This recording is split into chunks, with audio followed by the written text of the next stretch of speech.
One of the key factors that gives me optimism around this economy is around what's happening in the household balance sheet. We've heard a lot of talk about how much under the pump the households are in Australia, but household wealth has lifted dramatically in the last few years.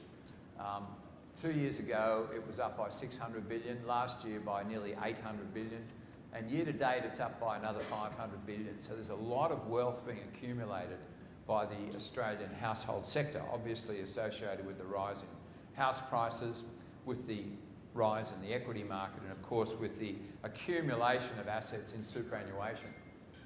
The other point is that Australians have been saving now for the last few years.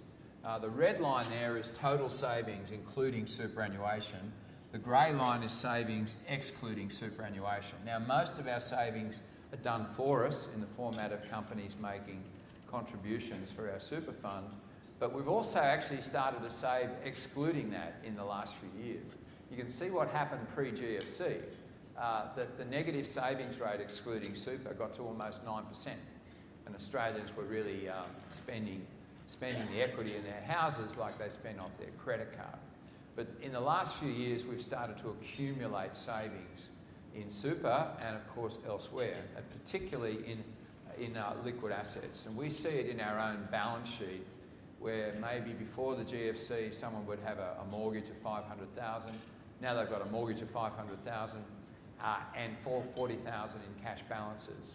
So when they're charged interest, they're charged interest on the 460, the net amount, but they're paying interest on the 500, and that's used to pay their debts down more rapidly. We're now in a situation where 75% of our borrowers are ahead on their repayments. The Reserve Bank calculates that for a normal interest rate cycle, Australians could now withstand 2 years of rate hikes without actually having to affect their disposable income. So Australian balance sheets are in very good shape. The Reserve Bank, however, is angsting a lot about gross debt, which is the black line. So they're saying that we have to stop investor housing because it's growing at 10%, and the reason being that debt levels are too high relative to the last time we had an investor housing boom back in the 01-03 period, where investor housing grew at a pace of 30%.